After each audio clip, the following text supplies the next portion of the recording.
So I am here with Nichole. I'm really excited to welcome you to Profitable Pursuits. For those who are new to you, can you tell us a little bit more about you, what you do, your business? Give us the lowdown. Yeah. So my name is Nichole Weaver. I am a financial coach and a personal money management strategist. So my specialty is money, all things money, and basically how to make sure that the money you are bringing home, so especially once Cheryl helps you get more profits home, the money you are bringing home is doing what you want it to do. We're going to get strategic, we're going to get intentional, and we're going to talk about impact. We're going to make sure the money actually goes where you want it to go, so that you can have the life you deserve, but also make the moves that you want to make financially. Absolutely. Nichole and I were just meeting on like a network chat the other day, and I was like, I need you on Profitable Pursuits because I talk all about how you need to bring home your money. Like, that's my obsession. That's been our obsession. And she really carries it out into like why it matters, right? Like, she does more of the why it matters and the actual impact. So I'm excited to have this conversation, but also you own a business. Mhm. So your business has probably impacted your life, fair to say? Yes, so much so. It's interesting. It was never a hobby. I was always profitable in that sense, right? But I kind of took it as this thing I was building kind of slowly for a little while. Yeah. And finally, at the end of last year, I was like, what am I doing? And I quit my job and just went all in because there's a huge impact to be made when you have a very specific skill set, or a very specific, I was going to say niche, but when there's something you're really good at, right? And you can meet a need in the marketplace, whether that's in personal finance or whether that's a product, right? When you can meet a need, there's so much opportunity for you, but you're also making a difference for other people. And so I just went for it. It's like, we're doing this, I it's happening. love that. But it also shows, like, yes, I want you all to take home money. I firmly believe that's how we change the world because it all starts with you personally first. But the impact and the ripple effect, Yes. Yeah. it's huge. So let's jump into it. Why were you able to make that jump? Like, what was the catalyst? The catalyst was a terrible job. I'll be perfectly honest about that, right? And that was one of the things where I was like, I don't want to do this anymore. And my background, interestingly, is actually in nursing. So I've been a nurse for a long time, but I've always been passionate about money and budgeting and personal finance. And I've actually been in business for 3.5 years. And so at the time, it was like, I don't want to do this anymore. I don't want to work for other people. I don't want to build other people's dreams. I don't want to work myself to the bone for somebody else's dream, right? If I'm going to build somebody else's dream, it's going to be while I help them build theirs and I'm building mine at the same time, right? Yeah. And so it was just kind of a catalyst moment for me where I was like, no, I have to choose. Am I going to go all in on myself, my profitability, my business, and the things that I can create? Or am I going to stay in this really horrible, toxic environment that isn't serving anyone really? That was like the big kind of moment for me. But also realizing a lot of my clients, they're high income for the most part. So the catalyst for them coming to me is, oh, I made $20,000 last month and I don't know where it went. And so when I kind of realized how much of an impact I can have when they start figuring out their money and they start figuring out their stuff, the things they get to do, the people that they get to impact because they're in the better place financially, the the change in legacy for their kids, like that stuff is so exciting to me that it made sense. It made sense to go all in. Yeah, there's a couple points I want to hit on. And I hope I don't want to lose them. First, it sounds like your catalyst was like you just made a choice. I did. Like, do I want to go this path or this path? Like, it was you literally just decided. Is that Yeah. fair? It is fair. And I want to acknowledge, because I think it's important to acknowledge my privilege in that my husband works full time and we're a dual income household. And so there wasn't as much of it wasn't as scary of a leap financially for us, for me to go from from a reliable income to a potentially unreliable income. But yeah, it really was. And it's a decision we made together. It's like, I really feel like this is time to just make this choice and make this leap. And we sat down and we looked at our budget because that's what we do. And we Yeah. made it work and we realized what needed to happen, to make that a safe jump, but also, um, a logical one. And It was calculated. yes, a calculated risk. It was Exactly. It was a planned risk we were for. willing to take. I talk about it so often in business, like plan for profit, don't hope for it. So you Yes. plan for this choice, which changed your life, your family's life, um, because it wasn't a hope and a prayer. It was No, calculated. it was. And I already knew what at the time, I had monthly recurring revenue. And so I already knew what that was. I already knew where my expenses were at. I already knew what my profit was coming out of the business at that moment. So being able to then look at our personal finances and go, oh, well, if we have this income and then we have this, we're fine. And then everything else from there is excitement, right? Everything else from Yeah, there is more profit, more building, more growing, more scaling, and more fun things for us. So it just made sense financially also, because how could I not look at the for finances? sure. Another thing I don't want to gloss over is what I think some people, if they're in the early stages of their business, thinks that it only happens to them, but it also happens to high income earners. It is more common than you think, way more common than you think for high income earners to bring home 10, 20, 30, 40, whatever's high to them and not know where it goes. I always say the more money you make, the easier it is to lose track of it, because you don't have to pay attention, right? You're not worried that the lights are going to get shut off. You're not worried about where your next meal is coming from. You're not stressed about whether or not you can make those payments. And so you're like, oh, there's plenty of money, especially I call it the curse of the bank account balance, right? You just look at the bank account, and you're like, sure, fine, there's plenty of money there without regard for what else needs to happen. And so sometimes it does just kind of disappear. And I do find that that happens more often than not in this kind of, I call it the low six figure range, that's like 100 to 150 to like 350. Above that, there's typically enough extra that they're still building, right? But in that low six figure range, man, they lose track. You just lose track of it. It is not uncommon at all as someone who's been, in the accounting finance world for a really long time. That's so normal. And the amount of six and multi six figure, quite frankly, $1 million earners who are broke personally, Yes. living check to check to check is kind of scary. So I Yeah. share that, like, or I emphasize that. I just don't want people to feel alone. Like, Yes, I love that, because I think people think that paycheck to paycheck, that phenomenon of paycheck to paycheck is a poverty related phenomenon, and it is not. It is a choice based. Well, it's a behavior based phenomenon, right? It's, if you spend everything that comes in, then you are living paycheck to paycheck, regardless of what that number really is. There are people living at, a 50K a year salary for their entire household who are not living paycheck to paycheck, no. right? They are saving, they are building, they are investing. So it's an intention and a strategy based situation as opposed to income based. If I could like have every single business owner person in my life realize that if you're just intentional, you get to decide so much more than just be reactionary. Yes. And it's, but I always joke that I hate bookkeeping. So important, but it's reactionary, right? It's what Yep. has already happened. Yep. So when you kind of flip the script, you get more intentional, you get more forward looking, forward thinking, planning. It changes everything. And I am a big proponent of, if you're earning six figures, you deserve to live like it. So we don't do restriction in my world. We do reality. You got to pay your bills. You got to make Yeah. sure things happen, Yeah. but we don't do restriction. And so you get to decide what that looks like, right? How much do you want to spend on Starbucks or groceries or eating out? Like, what do you want it to look like? And then we build your strategy around the life that you want to create, and the goals that you have, because it's, the intention changes everything. Yes. Intention, not reaction. I love that. Mhm. Let's jump into a little bit of the business side. Obviously, in order to have profit, obviously, in order to pay yourself and to take home some of those funds, it all starts with top of the line customers. There's no way to get around it. You can't have a profitable business if you don't have revenue at the top line. How do you go about securing, obtaining? I'm always nervous to like say those words because I got schooled once. It's not obtaining, it's attracting clients. So whatever verbiage you use. Right? Depends on how you found them.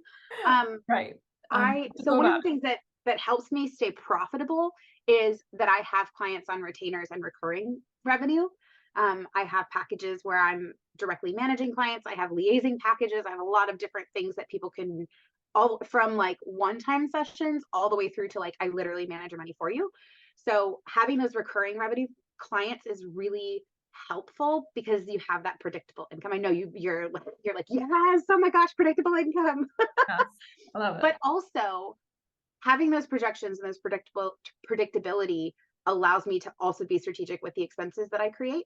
And I level off my expenses by planning ahead monthly for annual expenses. So this is something I see a lot in personal side too, and you probably see it on the business is these annual subscriptions or you have these annual recurring payments and then like you didn't plan for them all year and then like suddenly $1,500 came out for this one thing that you weren't planning for and that month feels tight. So I plan for those all year. I'm literally saving on a monthly basis for those things. So that levels off my expenses and then allows me to be much more strategic in future planning because I kind of know what's coming. And then I look at all of that when I decide whether or not I take on a new expense. So it allows me to have that more detailed planning, having some predictable income. For sure. Predictable income makes me happy. I love predictable income. So you're really big on retainer clients, but also offering packages that meet the needs, having Yes. a product suite that meets the needs of various users. Yeah. And at different levels. So I have one client that I'm signing this week. She wants my huge big package, right? She wants me managing her money for her. She wants the full strategy. And I think it's perfect for her and she can afford it. But she's in her head about, I don't know what these numbers should be. And I don't know what this should look like. And I don't know where this is at. Right. So I offered her a smaller package. I said, let's start here and let's figure out what the numbers should be so that you can have some peace of mind, so you can feel comfortable, so you can know that as you're saving up and planning for this, you're on the right track. And she was like, oh my gosh, that you're a genius. That's perfect. So having that different offer stack that allows people to come in at a spot that makes them feel comfortable helps. And it also creates raving fans. You create fans that are like, oh my gosh, yes. Once they work with you at this level, they either want to tell everyone about it or they want to work with you at a higher level and tell everyone about that. And I think that relationship aspect really helps to continue that cycle of being able to bring in more clients because you're taking care of people and they're going to tell everybody. Absolutely. The more you make it a relationship and an easy yes, Mm-hmm. the easier the revenue is. Yes. For sure. So let's talk about how this business has changed your life, right? Mm-hmm. Like we kind of hit on it in the beginning. Can you share some more insight into like what it's done for you or like why? Interestingly, the biggest things this business has done for me have not been financial. Mhm.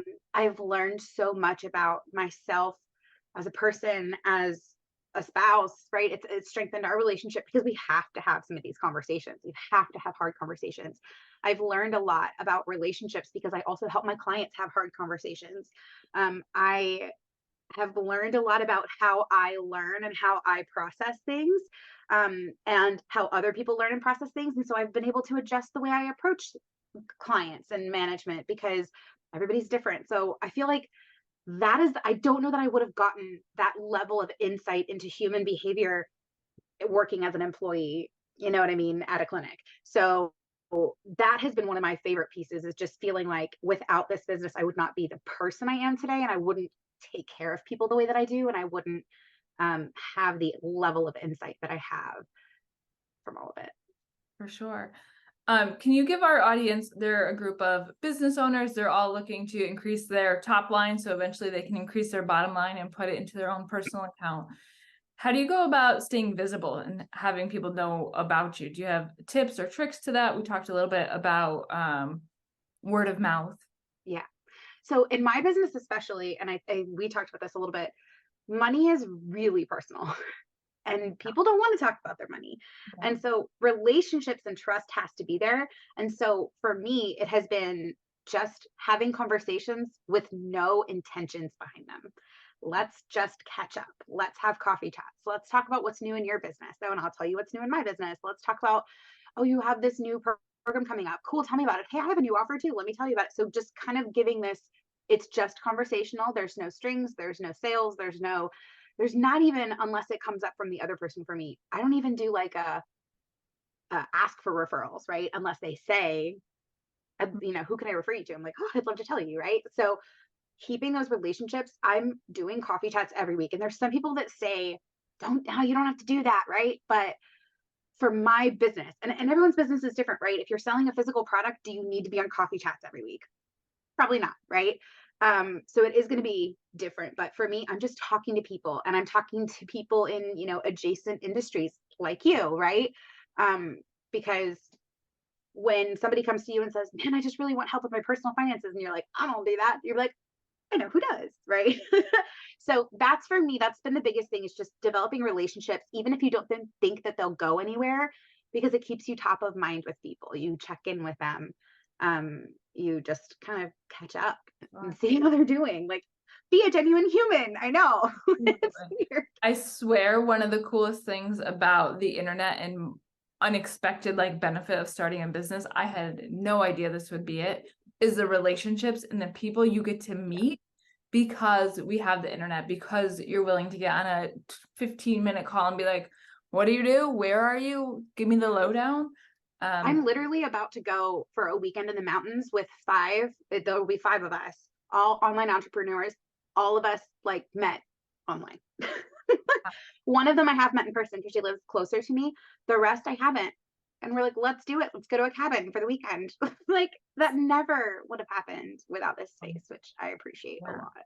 Some of my favorite people in my life now, were strangers on the internet just a few years ago who don't live near me. And a lot of them, it's really funny. I actually watched one of your podcasts with Ryan Dowdy. And Ryan Dowdy was one of my very first coaches when I first got into the online entrepreneur space. And a couple people that I met in her program are some of my best business friends, but even less genuine friends now. So it's a small world. Like, you think the internet is huge, but it's really not.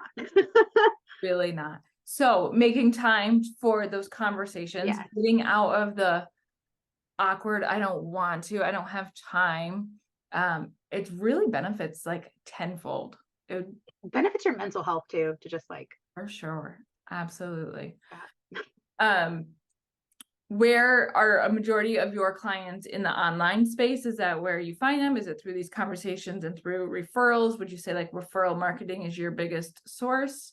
It really is. And I think for me, that has to do with my industry and being in the personal finance space, because again, it is really just so personal. And it requires a lot of trust. So it's mostly referral based marketing, and kind of organic, just posting and people asking questions, starting conversations, and building trust that way. But yeah, I would say it's mostly referral based. It's relationship based is what I say. So it's not always a referral, but it's always some sort of relationship, whether it's, a third party relationship connecting or a relationship I've built with somebody.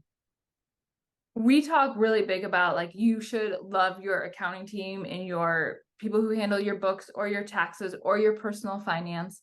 And if you don't, find someone you like. Find somebody else. Yeah. I can't tell you how many times people will be like, well, I have this financial advisor and he's my parents' financial advisor, or he's my uncle, or he's my my sister's cousin's brother's roommate. And so I'd feel bad if I told him I didn't like what he was doing. I'm like, too bad, right? Like, you have to really trust the person who's managing your money, because that's the whole point of being in business, is to make money. And anybody who tells you otherwise is lying to themselves or someone else. That's the whole point of being in business. And I always tell people, even nonprofits, take home salaries.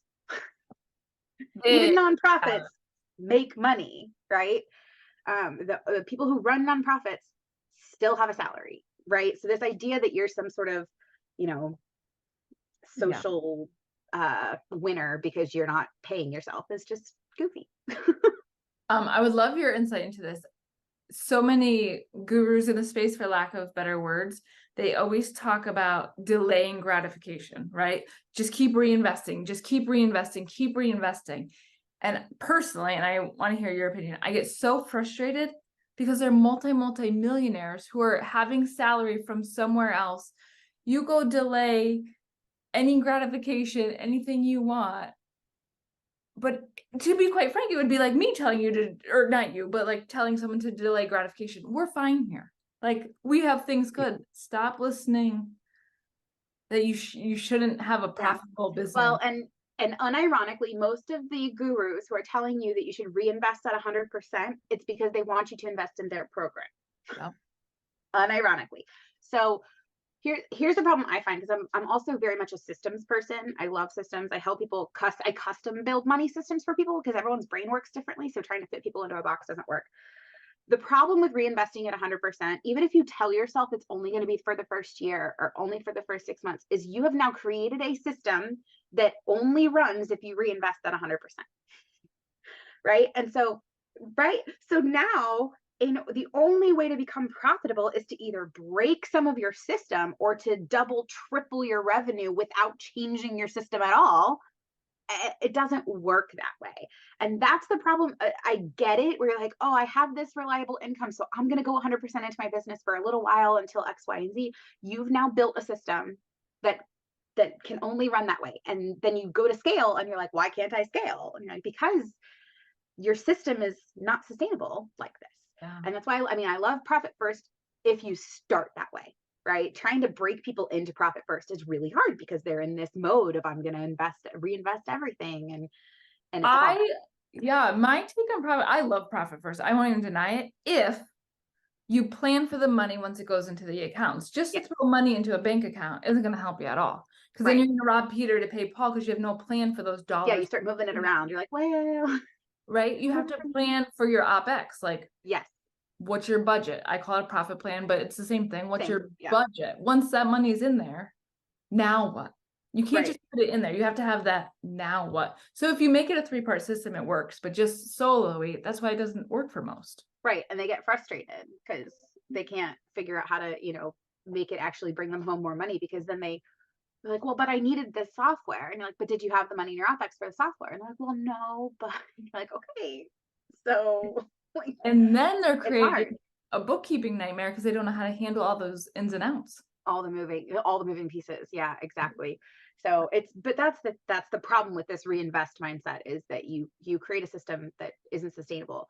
And even then you create a system that isn't sustainable without you. So how are you gonna, you have to have an exit strategy out of your business too. I think Ryan talked about that. I don't know if it was on your podcast, but Yeah, sure. it's that's the problem with it. And I think the other problem I see on the personal side with all of the gurus talking about and reinvest at 100% is they give you this feeling of like, if you aren't reinvesting in your business, if you aren't reinvesting at 100%, then you don't actually care, or you don't actually want to scale your business, or you don't actually want to be a business owner. So then when you tell people you deserve to take a salary, right? You deserve to bring more money home. They're like, but no, like, I really want my business to grow. And you're like, yes. And like those two things are not mutually exclusive. Like you can do both. I had a former client whose business is on track for $2.5–3 million this year, who took home $30K last year as her salary. The owner.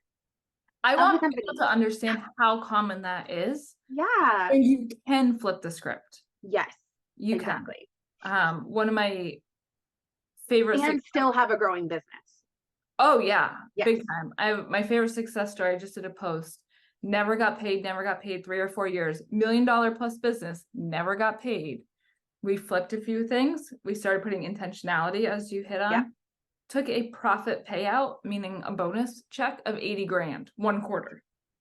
That's amazing. But think about how much money was lost in those 3 years. Right. Gone. Yeah. And gone into the business. This is the justification, right? It's like, oh, but I spent it on my team, and I, invested in this software, and I did this thing. And you're like, yes, but you don't start a business with the intention of never getting paid.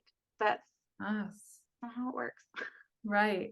And I want to be clear, like, I'm not against an investment in your business. I'm not against investing, but you don't write your business a blank check. That. Right. It's the intention. It's the intentionality, and it's the strategy behind it, and understanding what you're doing and why you're doing it. And the same is true on the personal side. I think people, again, this is why I call it the curse of the bank account balance, because I think people just look and they go, oh, there's plenty of money, and they just spend it. I had one client who bought a boat. It's like, you bought a boat? Yeah. Okay. You have, $100,000 in student loans and credit cards you're trying to pay off. What are we doing with a $40,000 boat? What is happening? And it was they had a good commission check come in, and they wanted the boat, so they bought the boat. So it's that lack of intention and strategy that took them kind of on a little detour and brought them back. For sure. If you could give the audience 3 tips of things that would move their business forward so they ultimately could be more personally profitable, what would those be? Don't say yes to everything. That's a hard one. Be selective and choosy. Don't let shiny object syndrome throw you off course. Shiny boat syndrome. That's the first thing. The second thing would be know your numbers. And I know you would be like, yeah. But what I mean also in that is, like, you need to know what you're paying for. Are you subscribed to something that you didn't realize you were subscribed to that's $1,500 a year or even $200 a year, right? All of that is going to chuck away at, at your bottom line and at your profitability. And so if you are aware of everything, you have that awareness level, you know those numbers, it's way easier to be like, you know what? Like I currently have one thing that I paid for an annual subscription for. I'm tracking it. I know what day it's due and I'm thinking, I don't know if I'm going to renew that, but I have the money in case, right? And so now I know if I consciously decide not to renew it, then I know I have that money and where it can go. So know your numbers and be really aware. And I think the other thing would be stop trying to do it yourself. Hire professionals, whether that's a marketing professional because you're not great at marketing and sales, they're separate, right?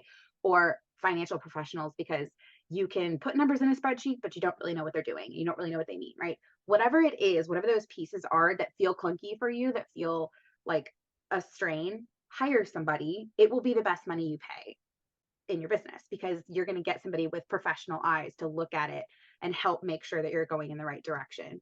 And I don't just mean hire a VA. I'm not just saying hire out your $10 tasks. I'm saying the things that really matter, make sure that you have a professional looking at them. Yeah, to piggyback that, I think the biggest way to know who to hire first is what are you quote unquote insecure about in your business? Mm-hmm.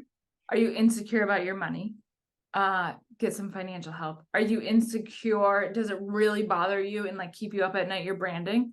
Like most people say it doesn't matter. There's a time in my business that really bothered me. I had to wait to invest to up level it. Does your lack of sales conversation skills bother you? Hire the professional. Wherever like you feel insecure, get some help. Yeah. And again, not just $10 help, but No, professional help. absolutely. Someone who really knows what they're doing. Absolutely, for sure. Where can people follow along? Where can they learn more about you? Give me all the goods and we'll link them down below, but make sure you share them. Yeah. So this is my name. I don't know if you can, I don't know. I never would know what side it's on when we record on Zoom, but Nichole Weaver with an H. www.nicholeweaver.com is my website. My website is optimized for my evergreen programs and stuff, but you can always send me a question or a contact on there, or info@nicholeweaver.com. Send me an email. Find me on Facebook. It's Nichole J. Weaver is my personal profile. Send me a message. My DMs are always open. My email box is always open. I always want to talk. Or you can just go to nicholeweaver.com/chat with me and schedule a call. I love that. It's so easy to chat with you, Nichole. It's like one of my new favorite people I found on the internet, all because we had a coffee chat. I love talking if you haven't figured that. But I think it's important and make people feel comfortable because again, it's just money's really personal. And that's one of the things I pride myself on is I don't use any shame. I don't use guilt. I don't use any of that because how we got into a situation doesn't really matter. What matters is what are we going to do about it and where are we going to go moving forward, and helping people feel really confident in what they're doing is my specialty. There's so much power in how you got here or your numbers, but what really matters is how you turn that to where you want to go. Yes, exactly. To move forward. So it really doesn't matter if you make all this money and you're profitable and you bring it home and then it disappears. No, right. And you don't spend on the things that matter to you. And whatever matter to you doesn't have to matter to Sally. Like exactly. Yeah. Make it personal. So I want to thank you so much for hanging out with us today on Profitable Pursuits.